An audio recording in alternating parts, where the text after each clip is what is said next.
Salve, salve, terráqueos! Começando mais um Pode Tudo, aqui nessa nave flutuante, no portal Tudo TV. A nossa convidada de hoje, em algum momento vocês vão entender por quê. É a vida, é bonita e é bonita. Ela é toda pulsante, toda. Ela é Norma. Azan Grunspun. Dois sobrenomes. Dois sobrenomes. Um sobrenome vindo do meu pai, né? São de origem palestina e libanesa também.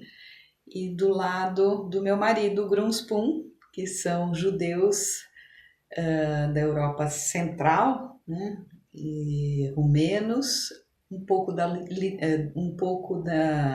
Ucrânia, um pouco da Rússia também, né? Toda aquela região. Tudo uma classificação. Uhum. Você nasceu em qual estado do Brasil? Eu nasci em São Paulo, capital, no bairro do Brooklyn Paulista, tá? Que é um bairro bem de casas mesmo, onde tinha as escolas, longe do centro, né? E eu sou de uma família que tem de 4 filhos, eu sou uma menina com 3 irmãos homens. A única menina da A única família. menina, então eu aprendi a soltar papagaio, a jogar bolinha de gude, futebol, mas também eu tinha meus brinquedos, minhas bonecas que eu amava, sempre amei, amo até hoje. Perdeu a essência. Não, adoro bonecas e tudo que representa a infância, né? Eu acho isso Tem uma incrível.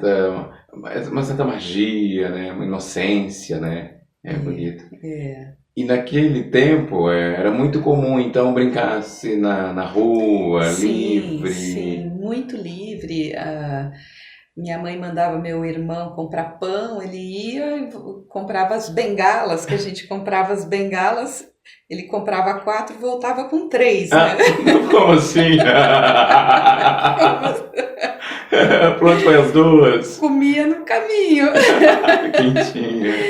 Meu marido, ele morava mais perto do centro, na João Moura, e ia visitar o tio numa loja. Ele tinha 5, 6 anos, ele pegava o bonde, ia para o centro, visitava o tio, levava alguma coisa para ele e voltava para casa Sozinho.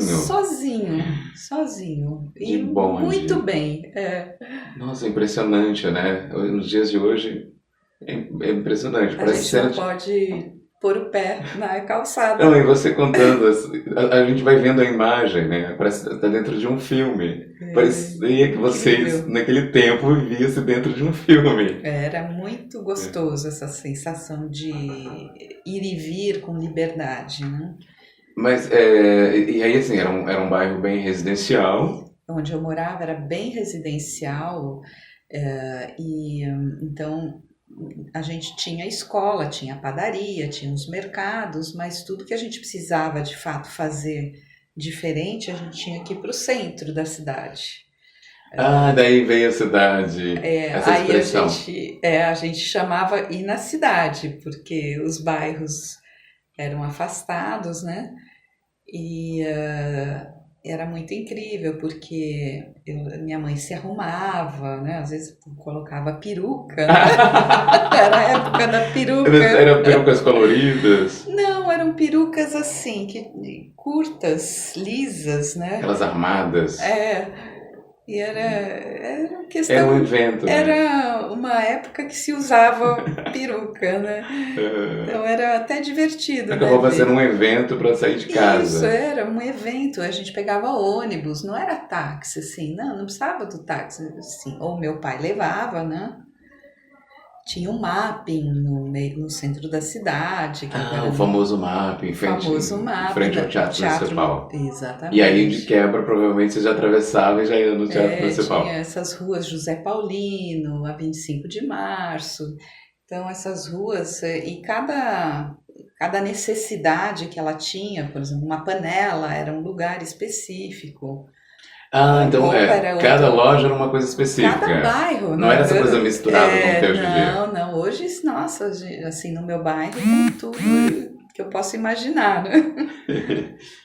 Que interessante. Era gostoso. E aí, bom, aí com o passar do tempo foi mudando, né? Foi A mudando. distância foi encurtando, né? Foi encurtando porque agora a gente tem uma diversidade muito grande. E eu estudei sempre em escolas públicas, né? Na época da prefeitura, uma escola muito boa. E depois o Colégio Estadual Oswaldo Aranha, que existe, os dois existem até hoje, mas o Oswaldo Aranha me marcou muito, porque era um colégio que ele tinha uma tendência, ele se chamava vocacional, a você descobrir a sua vocação. Então você, dentro dessa escola, você passava por várias disciplinas práticas, além das tradicionais. A língua era o francês e não o inglês, né? Tinha práticas comerciais, onde a gente aprendia a fazer um balanço dentro de uma loja ou de um estabelecimento. Lá tinha uma cantina, a gente ia para a cantina vender o sanduíche, depois fazer o balanço, e era assim, era uma festa, né? Ia para a prática. Ia para a prática. Então, eu era pré-adolescente, né, nos anos 70, né?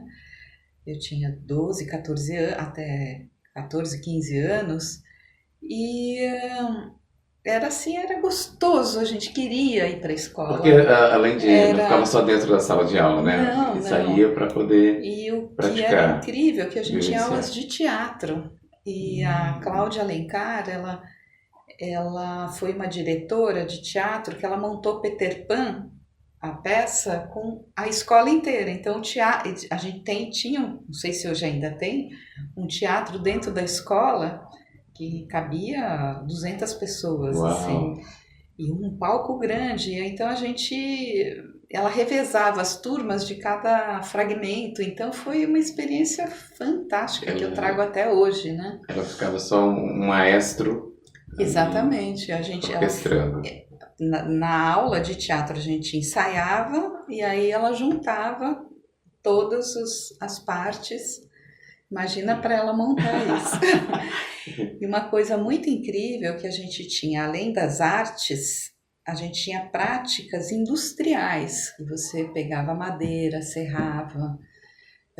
Eu fiz uma bandeja de madeira com azulejo, uma coisa assim, bem... Eu tenho até hoje essas peças.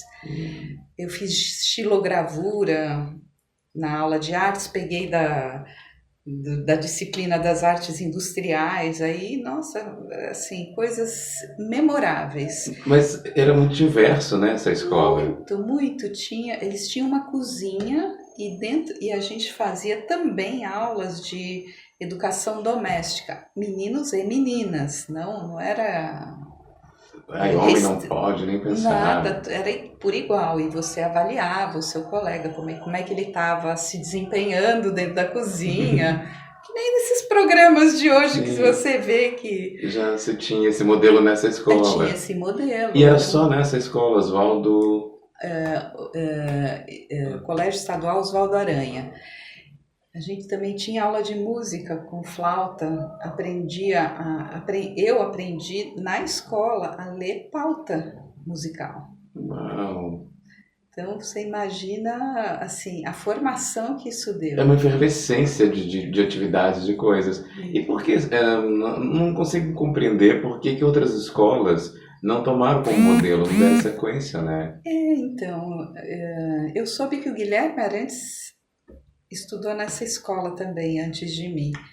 Então, é inexplicável, assim, com o passar do tempo, o que acontece dentro da nossa questão política. Também a questão política de você privilegiar a educação, porque a educação, eu acredito que é a base de muita coisa da vida da gente e do nosso raciocínio,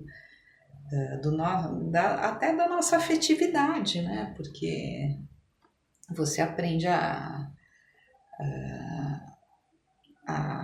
até a convivência com os colegas, gostar de alguns, não gostar de outros, mas entender que ninguém brigava, assim, era muito raro. Se tivesse uma briga, ia para a diretoria, aquela coisa toda. Não tinha essa violência que hoje a gente vê dentro de uma escola, né?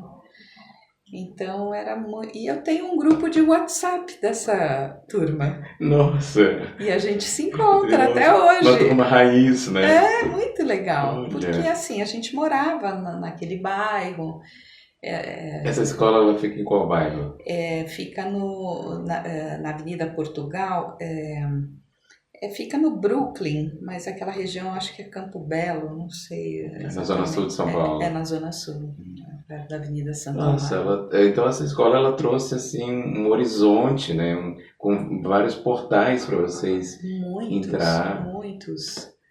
Uma percepção de vida, né, de mundo, de possibilidades e de não ficar só na teoria, de ir para a prática mesmo, né? Porque até aula de financeiro, né, de finanças vocês tinham. Tinha essa. Não era só você ter uma. E olha, quando você. Não sou contra isso também, obviamente. Não estou dizendo que é ruim. Eu estou dizendo que é infinitamente mais proveitoso você ter essa prática. Não precisa entrar numa lanchonete que nem a gente entrou, porque era realmente uma lanchonete, com sanduíche, com tudo. E pela frescor da idade, é muito interessante, né? Você sai da sala de aula um pouco, vai lá vivenciar aquele frescor, aquela vivência. Porque eu lembro que eu tinha, você dizendo isso, uma professora de história, quando a gente ia falar de Santos Dumont, ela levava a gente até a casa do Santos Dumont, no Museu do Santos Dumont. Isso é tão e depois, quando voltava, a gente falava do que sentia, uma percepção, enriquecia, né, a sala de aula, a matéria, né, era muito mais interessante do que ficar ali na teoria somente, na didática. Eu acho que assim, até hoje eu acho que não só para as crianças, para os adultos também. Acho que como a gente teve essa pandemia, como o mundo se transformou, ficou mais sisudo, né? Que, assim, essa efervescência que a gente viu de surgimento de 1 milhão de recursos, essa complexidade, onde você tem que se virar para entender como é que ficou o mundo. E aí você simplesmente para de ter contato com outras coisas, para entender esse mundo novo que está acontecendo, onde tem tecnologia. Então, nossas gerações enxergaram esse florescer da tecnologia e da mudança do mundo, né? O avião era de um jeito, hoje agora é de outro. Você tem metrô, não tinha metrô. Meu pai, ele era dono de hotel na Rua das Palmeiras. Então, o Minhocão, eu vi construindo o Minhocão, o metrô. Você vivenciou todas essas mudanças, todas essas mudanças. Todas essas transformações, né? No mundo. Aquela cidade se transformando, né? A cidade se transformando. Tendo outras estruturas, outros visuais. E as exigências pessoais acabam ficando maiores, porque antigamente era tudo simples. Você não precisava nem, assim, nos primórdios, nem de carteira de motorista para dirigir. Agora é impossível você não aprender a dirigir, né? Aí outras exigências tiveram que ser exigidas, né? Que precisaram, porque realmente o volume da própria cidade, de carros, ruas e coisas novas, né, que a gente tem dentro da cidade. É uma família musical. Muito musical. Meu marido, ele ainda participa de uma orquestra de músicos médicos, ele se dedica muito a fazer apresentações. Eu faço coral, tem um grupo vocal de 6 vozes. Vocês apresentam, que a gente se apresenta. E eu faço uns saraus, né? O sarau do Tato Fischer, que você conhece, que a gente se conheceu através dele, inclusive. E a Eliana Iglesias, que faz um sarau mensal também. A gente já fez sarau de poesia, inclusive. E meu filho também, ele tem uma bela voz, toca violão, mas minha filha que realmente se dedicou à música de fato, né? Ela assessora algumas cantoras, ela faz a produção da Clara Valverde, toca também instrumentos, ela tem feito direção musical em alguns filmes e séries de televisão, e ela tem uma banda de bateria de rua, né? Que ela se apresenta bastante, faz vários eventos, e o principal da vida da minha filha é a música mesmo. Ela respira música. Ela respira de música, fato, né? ela grava, ela compõe, faz de tudo. Toca... Parece que até uma bateria, não tem? Isso, essa bateria de rua, não sei se eu posso falar o nome. Pode tudo. É a do batuque. Do batuque, bonito. Ela, Paula Azan, né? E é a vida realmente que ela escolheu. Eu acho que escolher profissões que eu, que sou médica, eu jamais assim imaginaria que assim uma profissão que eu mesma gostaria de fazer, na verdade, né? Sim. Quem te chamou primeiro ali foi a música, a arte, ou a medicina, uma coisa puxou a outra? Então, eu sempre fui uma criança que gostava muito de brincar, mas assim, uma vez, teve um dia que eu estava andando na rua e eu ouvi a banda do Chico Buarque. Aquilo foi um impacto, né? Eu estava à toa na vida. Meu amor me chamou pra ver a banda passar, cantando coisas de amor. Aí aquilo lá assim, entrou dentro do meu ser assim, de uma maneira tão profunda que como eu sou de uma família estrangeira, meu contato com o mundo era a televisão e a escola, né? E os amigos e tal, mas era bem esse polo, né? E a gente tinha dentro da televisão algumas músicas muito bonitas, o Carinhoso, Meu Coração, Não Sei Porquê. Então, transcendia, né? Era bonito. E assim, e a banda, ela realmente era uma outra batida, me impactou muito, pela alegria, para ver a banda passar, cantando coisas de amor, né? Algo pra cima, assim. Era bem... Um outro ritmo também. E aí, assim, conforme eu fui crescendo, a gente tinha jornal em casa, era o Estadão, e tinha um suplemento infantil. Não sei se vocês chegaram a vivenciar o suplemento infantil dentro do jornal. E dentro desse suplemento infantil tinha aulas de música, de violão. Aí eu tinha um violão lá em casa e comecei a pegar. Hoje eu acordei com saudades de você, sentei naquele branco da pracinha, tal, coisa e tal. E aí eu fui pegando, fui botando o dedo lá. Foi dando certo, né? E aí realmente eu me apaixonei pela música. E aí você foi buscar um exemplo de fazer um curso, aulas? Então, não era como hoje. Hoje qualquer bairro tem uma escola de música. A escola, eu tive aula de violão com um senhor que era cego. Então, foi meu primeiro professor de violão. Alguém me indicou, não, ele é legal, não sei o quê. Aí ele foi me ensinando, eu fui pegando. Aí... mais tarde, assim, dentro da faculdade eu sempre tocava violão e tinha uma revistinha chamada Violão e Guitarra, Vigu. E eu tenho ainda essa coleção. Um baú. Eu tenho essa coleção. Referências.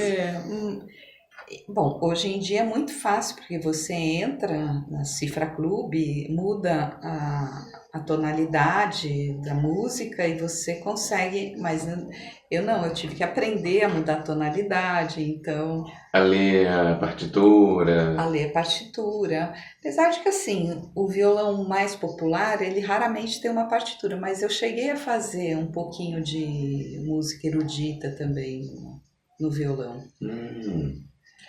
Na faculdade tinha um coral também.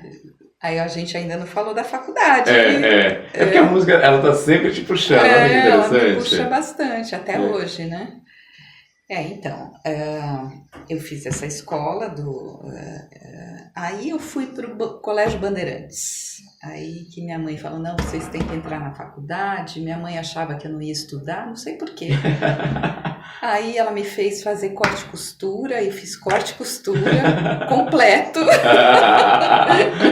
Costurava.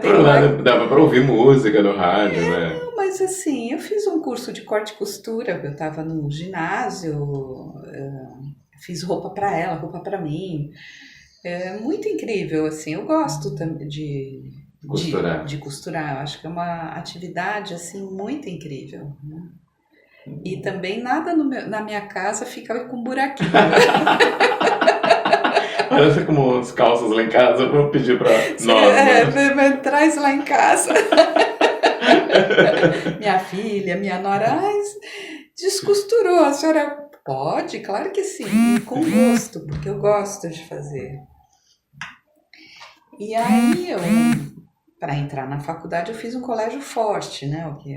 Que era bem específico para entrar na faculdade. Eu fiz uma primeira tentativa, não deu. Na segunda, eu entrei na faculdade de medicina. Medicina? Ai, eu só rindo, né? Medicina. Mas como a medicina surge? Como... Eu gostava muito da parte de biologia, da parte humana mesmo, né? Não tinha uma noção, ninguém na minha família era médico. Os seus pais, eles de qual área? Então, meu pai, ele, na verdade, ele tinha um hotel. Ele era dono de hotel. Ele chegou a ter 3 hotéis e tal. E outra coisa que me marcou na minha vida, meu pai infartou cedo, aos 59 anos. Nossa, muito novo. Ele teve que fazer uma revascularização coronária, 3 pontos safena na época, mas ele saiu bem. Só que esse impacto, né, de colesterol alto, de hipertensão, diabetes, então a gente mudou radicalmente a dieta dentro da minha casa.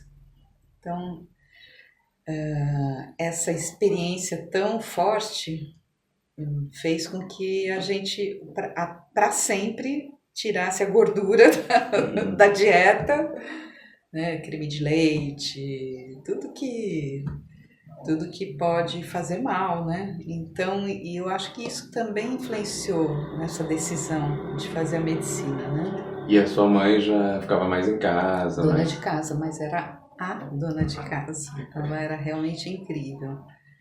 Um talento impressionante para qualquer coisa que ela fizesse. Naquela época que eu era criança, se bordava, fazia crochê, quer dizer, ela cuidava da casa inteira, cozinhava e tudo mais, e ainda sentava à tarde para bordar, para fazer crochê. Que seria um passatempo, né? É um passatempo e também para suprir a necessidade de 4 filhos, né? Família grande. A família grande, então eu tenho peças que minha mãe fez de tricô e crochê, são obras de arte. Uau. Aí vem a medicina ali na faculdade. Bom, a medicina foi assim, como você mudar de cidade, né? Eu imagino. Outras pessoas, outra necessidade. Quer dizer, a gente vinha do cursinho uma rotina de estudo muito forte, né? Porque para entrar na faculdade a gente tinha uma vaga para 80, né? Agora não sei quanto. Para 80 pessoas concorrendo com aquilo. Então, você tinha que ter uma super nota. Então, já foi nessa. Já tinha Já estava um decidida, já tinha costume, tomado a aí, decisão. então foi meio que assim, apesar de ser um mundo novo, foi um pouco natural, sabe? Porque a gente já vinha, né, na rotina de estudo, era longe da minha casa, né? Eu morava no Brooklyn, na Doutor Arnaldo, então realmente foram anos de 1 hora e meia para chegar. Às vezes estava sem carro, às vezes com carro, mas uma turma muito grande, né? Mas tinha um mundo diferente. Eu tinha atlética também, né? Então tinha o centro Era acadêmico. uma variante de nova fase, de um novo momento, né? No centro acadêmico tinha o grupo de teatro da medicina e eu fui fazer parte. Olha, a arte sempre ali, né? Lado Sempre a ali. lado. Tinha um coral, a Esmeralda, que era regente, agora ela está no sul. Pessoa fantástica. Então eu fazia coral, olha só. Conciliar. Fazia o teatro, depois o teatro acabou, assim, infelizmente. Vivia no centro acadêmico e também vivia na atlética. Então, meio-dia eu ia nadar. E era assim, uma ladeira, assim, para você chegar e para subir depois. E a gente, assim, levava um lanche. A gente saía de manhã, tomava café da manhã e tomava um lanche, uma maçã e ia para... Às vezes nadava, às vezes corria, às vezes fazia aula de vôlei. Eu adorava o vôlei, né? É que a natação é ótimo no sentido de relaxar, né? Tem um relaxamento. E era também um ambiente social, era assim. Então eu convivia com o pessoal que era mais atletiqueiro, que a gente chamava atletiqueiro, né? Que até viajava para algumas ocasiões em que tinha os jogos, né? Estudantis. As competições, As né? competições, e tinha a parte que era o pessoal do teatro, da música, da política. Eu comprei um livro na mão do Plínio Marcos. Uau! Meu marido eu fui no show do João Bosco agora não nesse domingo, no anterior, e o meu marido falou, ele foi lá no centro acadêmico, fez um show há muitos anos atrás, há 40 anos atrás. E você não lembrava? Não, eu nem tinha entrado, ele é um pouco mais velho que eu. E assim, era um ambiente muito rico, assim, culturalmente, muito incrível. E a gente convivia também com outras disciplinas, a enfermagem, né? Apesar da faculdade de medicina ser mais estritamente da medicina, a gente convivia com outras áreas lá. Né? Se relacionava ali, se entrelaçavam, né? É. E aí você foi conciliando, então, a medicina, o coral, o teatro, tudo ali naquele mesmo... O teatro acabou não durando muito porque ele acabou, né? Então a gente não conseguiu, assim, levar adiante. Mas eu teria ficado, vamos dizer assim, se fosse ainda... Se existisse lá naquele tempo, ia dar a conciliar, continuar, né? Continuaria, claro. E o coral, vocês conciliavam? O coral era incrível, porque era um repertório de música brasileira, Noel Rosa, ainda cedo, Lupicínio também, Lupicínio Rodrigues, você está vendo, como é que era? Tinha uma música que falava só vingança, vingança, vingança aos santos clamar. Era incrível, era uma coisa assim. As letras, elas tinham umas coisas fortes, né? Marcantes, né? Tinha o Rancho Fundo, que ela fez um arranjo. No Rancho Fundo, bem pra lá do fim do mundo. Era bem gostoso. E depois o Chitãozinho Chororó regravou. Eles modificaram um pouquinho também e regravaram. Mas tá ótimo, resgatou, né? Teve um resgate. É muito bom. E você consegue se lembrar, se formou e de repente vem... Porque daí você foi para a área É assim, a gente quando se forma em medicina, a gente tem a opção de fazer que eles chamam de curso de residência médica, que é você concentrar numa área. Então eu fiz um ano de clínica geral, que era obrigatório, e depois eu fui para hematologia e hemoterapia, que é uma disciplina que estuda o sangue, a medula óssea, né? Tem o banco de sangue também, e é uma área muito incrível também. E você é muito corajosa. Estou dizendo porque eu morro de medo de sangue. Olha, posso te falar? A primeira vez que eu entrei num centro cirúrgico, eu desmaiei. Ufa! Eu não estou A criança, sozinho e era um parto, a criança tá nascendo. Ai, caramba! Passei Eu mal. tenho muitos amigos que têm Não cheguei a medo desmaiar, vai. disso aí. Mas é uma coisa assim, que Foi é aprendendo algo a que lidar.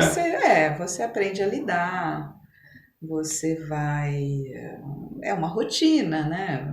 Você imagina, você vê de manhã, de tarde, de noite aquilo lá, e Vai aprendendo a conviver, né? convive, a gente, assim, a primeira vez que você vai fazer qualquer coisa, não é só ver o sangue, é qualquer coisa que você vai fazer na vida, ela te causa um impacto, né? E no caso da saúde, claro, especificamente ver o sangue ou ver uma situação grave, a gente realmente entra em desespero quando a gente não tem a vivência da medicina, né?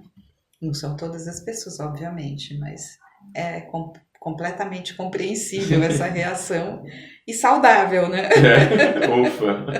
Tem um ser humano ali, né? Com certeza. E você acaba indo para a área dentro da medicina? Então, aí eu fiz hematologia e oncologia, aliás, hematologia e eles chamam de hemoterapia, né? Mas eu me concentrei mais na área clínica. E teve um concurso no hospital universitário, o HU, e eu fiz o concurso e eu passei no HU, mas ele é um hospital geral. Assim, é claro que eu atendia tudo, pressão alta, diabetes, cólicas abdominais e tudo mais. E os colegas eles falam, olha, esse caso é hematológico, então vinha para mim. Aí eu tive uma amiga que fez residência comigo, que me acompanhou nesses concursos, ela também entrou. E depois ela saiu do hospital universitário e foi para a faculdade de medicina, porque o sonho dela era trabalhar num laboratório, fazer a área de pesquisa. E abriu vaga, a gente não tinha oncologia como disciplina. O paciente oncológico com tumor maligno ou benigno, ele era tratado pelo cirurgião. Então o cirurgião fazia cirurgia e fazia quimioterapia. A partir dos anos 2000, 1990, fim dos anos 90 para 2000, começou a ter uma exigência de ter o oncologista como responsável pelo tratamento. Então, nesse momento, eu fui para o Hospital das Clínicas, onde começou a disciplina de oncologia, e tinha o Dr. Brentani, e eu acabei fazendo ambulatório de oncologia e fiz um mestrado em oncologia. Fiz um mestrado em área laboratorial de ciências básicas. E aí ali começa mesmo a oncologia. E aí tem um hospital que era muito incrível, que era no Belenzinho, que chama Hospital São José do Brás. Agora ele mudaram o nome para Santa Virgínia. E eu tinha muitos colegas, então eles me chamaram para trabalhar com eles, né? Então fui trabalhar nesse hospital, terminei meu ciclo no Hospital das Clínicas, tá? E fui até lá. E a partir dali eu comecei a trabalhar sozinha, assim, na oncologia, claro, estudando, tendo toda. Já tinha a experiência do Hospital das Clínicas, e aí eu fui realmente tendendo essa área. Você comentou da hemoterapia. A hemoterapia é aquele sistema de você tirar o sangue, aplicar o sangue novamente? Então, acho que você está tendo uma campanha de doação de sangue. Aliás, doem sangue, que é muito importante. O sangue, ele é um tecido líquido, tá? E a gente tem uma variedade de componentes que podem ser utilizados a partir de uma doação de sangue. Você tem os glóbulos vermelhos, você tem as plaquetas, né, que são os mais utilizados, mas você tem fatores de coagulação, você tem vários elementos dentro do sangue que podem ser proteínas, albumina. Então, a partir de uma amostra, você tira muita coisa, né? E se você tiver uma necessidade específica, se faz uma triagem desse material para se obter aquilo que você precisa, né? Eu achei que era um sistema de você tirar o seu sangue e aplicar em você. Isso é uma terapêutica que existe. Existem tratamentos hoje que você... tanto o sangue quanto a medula, quem produz o sangue é a medula óssea, né? Então a gente tem principalmente na pelve, né? Você tem essa parte óssea toda, então você tem a produção de células sanguíneas, né? Então em todos os ossos longos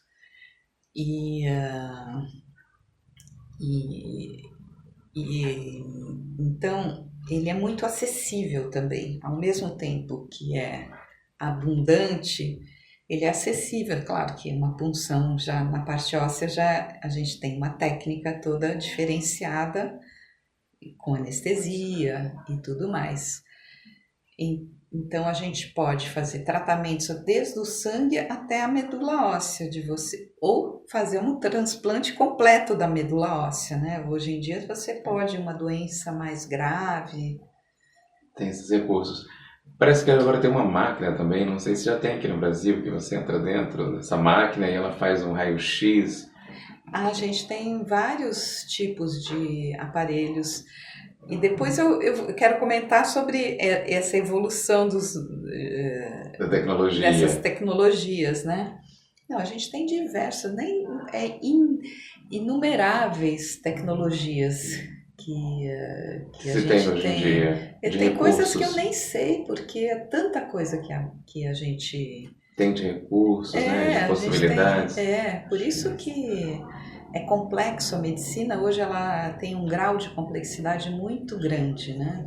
E não tem risco da inteligência artificial tomar o lugar do médico? Não tem. Então, eu pessoalmente acredito que a gente tem instrumentos. Assim como você tem uma tesoura, que você não corta sem a tesoura. A inteligência artificial, eu vou dar como exemplo, você fazer um screening. Screening quer dizer, você fazer uma busca de uma lesão na pele. Então, se você entrar, vamos supor, você falou de máquina, mas você imagina fazer uma busca com inteligência artificial das lesões versus você fazer no olho humano. Então, o olho humano é importantíssimo e está ligado ao nosso raciocínio, ele é fundamental, mas ele não é suficiente em alguns casos. Então, para você, por exemplo, fazer uma busca de um tumor que a gente chama melanoma ou carcinoma que tem na pele, a inteligência artificial ela tem instrumentos para te indicar com muita precisão o aparecimento, o surgimento, o diagnóstico de uma lesão. Mas ela vai precisar de um instrumento ali, não sei se a palavra controlando. A parte humana é que vai montar isso. esse esqueleto, ele não aparece sozinho. A inteligência artificial é o que a gente cria. A gente que cria aquele banco de dados. Se não está no banco de dados, Não vai executar. não vai ser executado. Então, como instrumento, ele é um instrumento fantástico. É claro que o raciocínio clínico, ele é soberano a qualquer tentativa de um aparelho ou um computador dar um diagnóstico. A gente respeita o diagnóstico que ele dá, mas a gente raciocina em cima. Então, eu acredito na inteligência artificial como instrumento. Me parece que agora tem muita... Os jovens, numa certa etapa, não estão conseguindo acompanhar, né? E aí parece que tem um pessoal da melhor idade que já está operando. Isso, esse comentário que você está fazendo é muito, muito importante, porque para você ter o banco de dados e para você usar o banco de dados, você precisa do raciocínio. Esse raciocínio, ele integra o seu conhecimento, a sua experiência e a sua capacidade de imaginar uma situação. E como a gente está tendo essa hiperexposição a telas e muita desatenção em relação ao raciocínio, então a pessoa parece que ela quer tudo raciocinado, né? Então você vai você digita uma parte da palavra, o resto já chega para você, com acento, com S ou Z, mas assim, você tem que aprender antes que tem palavras que têm acento, que tem palavras que são com S, tem palavras que o N precede, o M precede, tem palavras com X, com CH, né? Então, isso é um aprendizado. Se você deixar por conta da inteligência artificial, pode ter erro de digitação e passar batido, né? Não, e de significado, né? Então, chale ou chalé, por exemplo. Você vê, assim, grosseiramente são duas coisas completamente diferentes que se escrevem diferente e têm significados diferentes. E pode passar batido, vai dar diferença. Você vai escrever um texto e erra o chale por chalé, então, ou chalé por chale. Discordância. Então a pessoa que vai ler não vai entender. Não vai ter a compreensão. E você consegue lembrar, por exemplo, de repente, alguma... primeira cirurgia que eu fui fazer, que eu fiz... que é muito comum, né, fazer esses experimentos em animais, né? Assim, era muito comum. Agora a gente restringe para situações que sejam extremamente necessárias, né? Porque também a gente tem que pensar que o sofrimento, seja ele animal, humano, ele não deve acontecer, né? Realmente a gente tem... que ótimo que a medicina também evoluiu e teve essa sensibilidade, né? Tem sim. A gente... é um princípio novo, né? Existem e são necessários ainda experimentos, porque a evolução da medicina mesmo se baseia nessas experiências. E aí vai essa questão da cirurgia, assim, a primeira cirurgia que você fez. Que eu fiz, então, a primeira vez foi num camundonguinho, coitadinho, mas eu sempre tive uma boa mão, né? Então, quando eu acertei, a pessoa falou, nossa, eu achei que você ia errar. Mas eu já, costureira, né? Olha, uma coisa puxa a outra, uma coisa leva a outra. Não, mas realmente já tinha essa questão da precisão, era uma questão que eu acho que toda essa formação da pré-escola, né?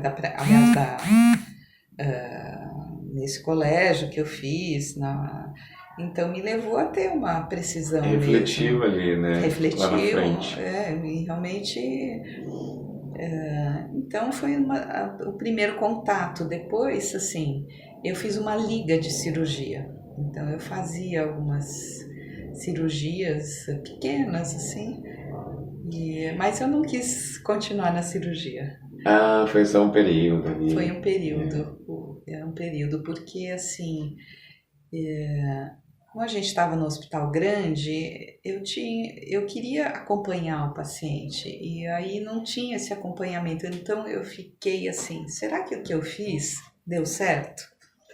Então nem sempre a gente sabia se tinha dado certo. E aquilo me deixou um pouquinho, foi uma questão pessoal mesmo. Eu preferi ir para a área clínica. Outra área. E já aconteceu questões assim, de chegar um exames do paciente e você, né, com a sua experiência, vivência, falar, não tem recurso, não tem o que fazer. E aí, para dar essa notícia, né, para comunicar, umas questões bem delicadas, né? Comunicar uma má notícia. A gente tem até um capítulo, como comunicar más notícias. Ah, tem, sim. Claro que, por mais que a gente tenha treinamento, cada caso acontece de um jeito, cada caso é um caso. E o corpo humano, em si, cada parte que a gente tem, e em cada pessoa é diferente de uma pessoa para outra,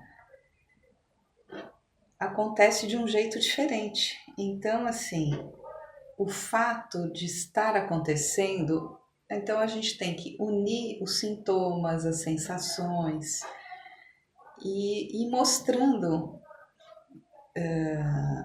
que a gente tem um problema, que a gente precisa abordar esse problema,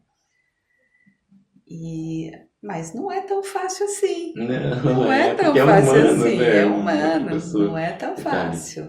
Conjugue um verbo. Eu acolho, tu acolhes, ele acolhe. Nós acolhemos, vós acolheis, eles acolhem. Aê, que bonito! Obrigado. Ai, te agradeço imensamente pelo convite. É um prazer estar aqui. E você é uma pessoa maravilhosa. Ah, bondade sua. Obrigado mais uma vez. Obrigado. Muito obrigada. E vocês, terráqueos, obrigado aí por estar aqui com a gente. Um beijão no coração de cada um e ativem o sininho. Obrigado!